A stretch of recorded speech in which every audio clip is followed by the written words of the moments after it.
आपने कभी ना कभी तो लोगों से ये कहते हुए जरूर सुना होगा कि यार पैसा कमाना बहुत मुश्किल है, ऐसे ही अमीर नहीं बना जाता। बहुत ही कम लोग होते हैं जो सच में अमीर बन पाते हैं। अमीर और ज्यादा अमीर और गरीब और ज्यादा गरीब होते जा रहे हैं। लोगों का ये मानना बिल्कुल सही है, क्योंकि अमीर लोग ये जानते हैं कि पैसा काम कैसे करता है और उसे मैनेज कैसे किया जाता है, जबकि गरीब लोग सिर्फ यही सीखते हैं कि पैसा कमाया कैसे जाता है। अमीर लोगों के पास फाइनेंशियल नॉलेज होती है क्योंकि वो फाइनेंशियली लिटरेट होते हैं, और ऐसा इसलिए होता है क्योंकि वो खुद को फाइनेंशियली लिटरेट करने के लिए फाइनेंशियल बुक्स पढ़ते हैं। अब आप जानते ही हैं कि फाइनेंशियल एजुकेशन के लिए जो बुक सबसे ज्यादा लोगों को रिकमेंड की जाती है वो है rich dad poor dad by Robert Kiyosaki.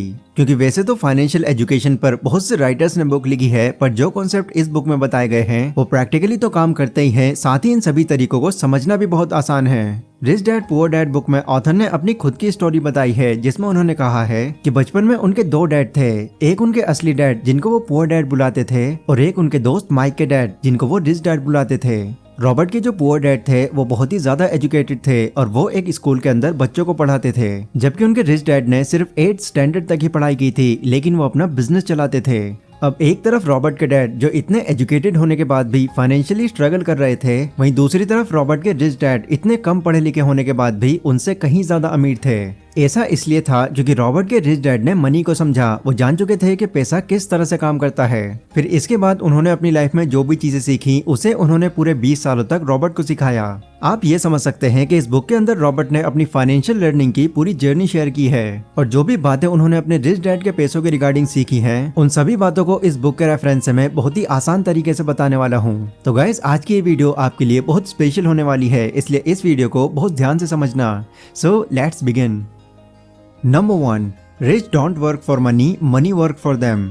Author बताते हैं कि आजकल लोग एक तरह के ट्रैप में फंसे हुए हैं। वो स्कूल जाते हैं, अपनी स्टडी परस्यू करते हैं, और जब उनकी सारी पढ़ाई पूरी हो जाती है तो वो 9 to 5 की जॉब ढूंढने लगते हैं जो उन्हें अच्छी सैलरी दे, और फिर जॉब मिल जाने पर वो शादी कर लेते हैं और फिर अपनी पूरी जिंदगी सिर्फ कमाते रहने में गुजार देते हैं। इस ट्रैप को ऑथर रेट रेस कहते हैं, और शॉकिंग बात तो ये है कि करीब 80% लोग इसी ट्रैप में फंसे हुए हैं। ऑथर के रिच डैड बताते हैं कि इतने सारे लोग इस रेड रेस में इसलिए फंसे हुए हैं क्योंकि वो अपने अंदर के लालच और डर को कभी समझ ही नहीं पाते।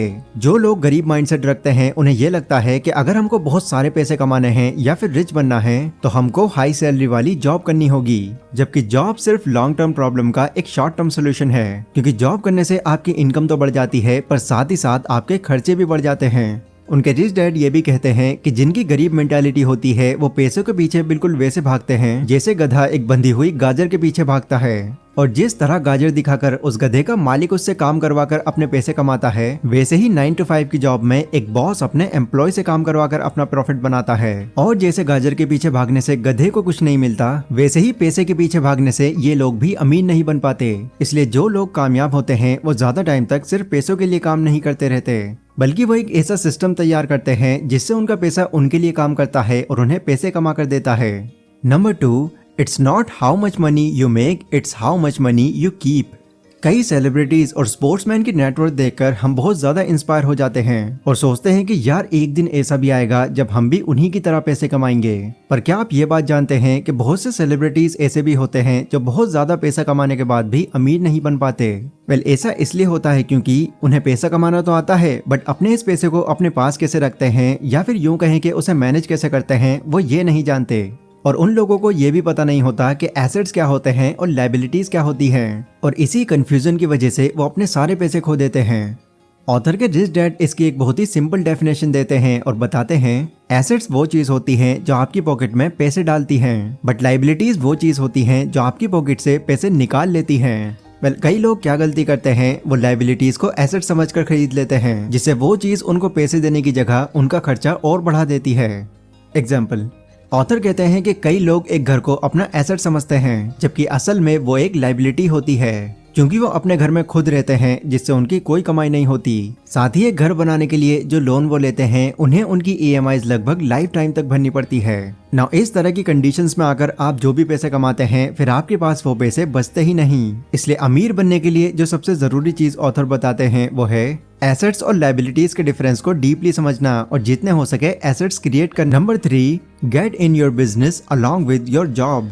अब कई लोग क्या करते हैं, वो अपने अंदर अच्छी स्किल्स होने के बाद भी खुद को सिर्फ एक जॉब में फंसा कर रखते हैं। इसके अलावा वो कुछ और करने की सोचते भी नहीं। और अगर कभी वो अपना बिजनेस करने की सोचते भी हैं तो सबसे पहले वो अपनी करंट जॉब को क्विट कर देते हैं। ऑथर कहते हैं कि देखो ये बात तो सच है कि सिर्फ जॉब करते रहने से आप ज्यादा अमीर नहीं बन सकते, लेकिन इसके लिए ये बिल्कुल जरूरी नहीं है कि अगर आप एक बिजनेस की शुरुआत कर रहे हैं तो आप उसके लिए अपनी करंट जॉब को ही छोड़ दें। स्टार्टिंग में आप अपनी जॉब के साथ भी अपने इस बिजनेस को चला सकते हैं। फिर जब आपको ये लगने लगे कि यस मेरा अब ये बिजनेस मेरी जॉब से ज्यादा इनकम दे रहा है और अब मुझे इस पर ज्यादा टाइम देना चाहिए, तो तब आप अपनी इस जॉब को क्विट कर सकते हैं। रॉबर्ट के रिच डैड उनको बताते हैं कि देखो जो लोग अमीर होते हैं वो अपना फोकस सिर्फ एक काम पर ही नहीं रखते, बल्कि वो अपने इनकम सोर्स को मल्टीप्लाई करते रहते हैं। एक बार मैकडॉनल्ड के ऑनर रे क्रूक ने यूनिवर्सिटी ऑफ टेक्सास में कुछ स्टूडेंट से पूछा कि बच्चों बताओ मैं कौन सा बिजनेस करता हूँ। तो सभी स्टूडेंट्स ने हंसकर जवाब दिया, अरे सर ये कैसा सवाल हुआ, ऑब्वियसली आप बर्गर का बिजनेस करते हैं। स्टूडेंट्स का जवाब सुनकर रे बोले, गलत, मेरा असली बिजनेस बर्गर नहीं बल्कि रियल एस्टेट है, क्योंकि मैंने मैकडॉनल्ड की फ्रेंचाइजी को पूरी दुनिया में फैलाया हुआ है और जो लोग मेरी फ्रेंचाइजी खरीदते हैं उन्हें जमीन भी खरीदनी पड़ती है। और फिर इसी तरह मुझे बर्गर बिजनेस से तो पैसा मिलता ही है, लेकिन उससे ज्यादा कमाई मैं अपने रियल एस्टेट बिजनेस से करता हूँ। रॉबर्ट कहते हैं कि स्टॉक, बॉन्ड्स, इंटेलेक्चुअल प्रॉपर्टी पैसे कमाने के लिए एक बहुत ही अच्छा बिजनेस साबित हो सकता है, क्योंकि एक तो यहाँ से पैसे अच्छे मिलते हैं और साथ ही यहाँ पर आपकी इन्वॉल्वमेंट की ज्यादा जरूरत नहीं होती। पर एक बात जो आपको हमेशा याद रखनी है वो है आपको वो बिजनेस करना चाहिए जो आपकी पसंद का हो, क्योंकि अगर आपका एसेट या फिर आपका बिजनेस आपकी पसंद का नहीं होगा तो आप उसका ख्याल भी नहीं रखेंगे। Number 4, taxes are for poor and middle class people. हम सभी लोग ये अच्छी तरह से जानते हैं कि टैक्स देना किसी को पसंद नहीं, बट गवर्नमेंट के रूल्स की वजह से हर कोई टैक्स देता है। वैसे मैं आपको बता दूं कि टैक्स की हिस्ट्री बहुत पुरानी है। टैक्स का कॉन्सेप्ट इसलिए लाया गया था ताकि लोगों के बीच में अमीरी और गरीबी का फर्क मिटाया जा सके। पहले के टाइम में गवर्नमेंट सिर्फ अमीर लोगों से टैक्स लेती थी और उस टैक्स का इस्तेमाल वो गरीबों की हेल्थ और मेडिकल केयर में करते थे ताकि इकोनॉमी के अंदर इक्वलिटी बनी रहे। लेकिन जैसे जैसे वक्त बीतता गया टैक्स का कॉन्सेप्ट भी बदलता गया और फिर आगे चलकर अमीर लोगों की तरह ही पुअर और गरीब लोगों पर भी टैक्स लगाया जाने लगा। और अब हालात ऐसे हो चुके हैं कि गवर्नमेंट को पूरा टैक्स सिर्फ मिडिल और गरीब लोग ही देते हैं, क्योंकि अपनी फाइनेंशियल नॉलेज की वजह से अमीर लोग टैक्स देने से अपने आप को बचा लेते हैं। Number 5, rich invent money. Robert के रिच डैड कहते हैं कि जो लोग बाकी लोगों से अलग होते हैं वो अपनी जरूरत पूरी करने के लिए नहीं बल्कि लोगों की जरूरत पूरी करने के लिए काम करते हैं। जैसे Jeff Bezos, mark Zuckerberg, Elon Musk ऐसे इंसान हैं जिन्होंने लोगों की जरूरतों को बहुत अच्छे से समझा और फिर लोगों को वो चीज दी जो उनको चाहिए थी, जिसके बाद उनका आइडिया बिकता चला गया और वो अमीर होते गए। देखो आइडियाज सभी के माइंड में होते हैं और कई बार तो ऐसे आइडियाज भी होते हैं जो अब तक इन्वेंट भी नहीं हुए होते, पर लैक ऑफ करेज और सेल्फ डाउट की वजह से लोग कभी भी अपने उस आइडिया को दूसरों के सामने पेश नहीं कर पाते। इसलिए सबसे जरूरी बात जो ऑथर कहते हैं कि अमीर बनने के लिए आपको जो चीज अपने अंदर लानी ही है वो है करेज, क्योंकि यही आपको बोल्ड और रिस्की स्टेप्स लेने में आपकी पूरी हेल्प करेगा। Number 6, rich learns all the time and know how to sell their ideas.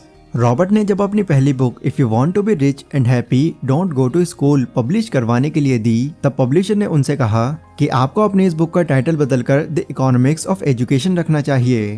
पर उनके सजेशन पर उन्होंने अपना टाइटल चेंज नहीं किया, क्योंकि उनको ये बात पता थी कि ये जो टाइटल है ये कंट्रोवर्शियल है और यही मुझे टीवी और रेडियो पर पॉपुलैरिटी दिलाएगा। और गाइस बाद में ऐसा हुआ भी।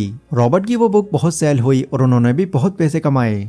इसलिए रॉबर्ट कहते हैं कि देखो आइडियाज होना ही काफी नहीं है, आपको लोगों को अपने आइडियाज को बेचना भी आना चाहिए, क्योंकि अच्छे आइडियाज और स्किल्स तो बहुत लोगों में होते हैं पर बहुत ही कम लोग ऐसे होते हैं जिन्हें अपने आइडियाज को दूसरों को बेचना आता है। इसलिए अगर आप भी अमीर बनना चाहते हैं तो सबसे पहले ये सीखिए कि जो भी हुनर आपके अंदर है आप उसकी मार्केटिंग कैसे कर सकते हैं, मतलब कि आप उसे बेच कैसे सकते हैं। अगर आपको अपनी चीज लोगों को बेचनी आ गई तो आप जरूर अमीर बनेंगे। तो ये थे गाइस वो 6 रूल्स जो रॉबर्ट के रिच डैड ने उन्हें सिखाए, जिन्हें यूज करके रॉबर्ट आगे चलकर इतने अमीर बने और रॉबर्ट की तरह ही कोई भी इन रूल्स का यूज करके अमीर बन सकता है।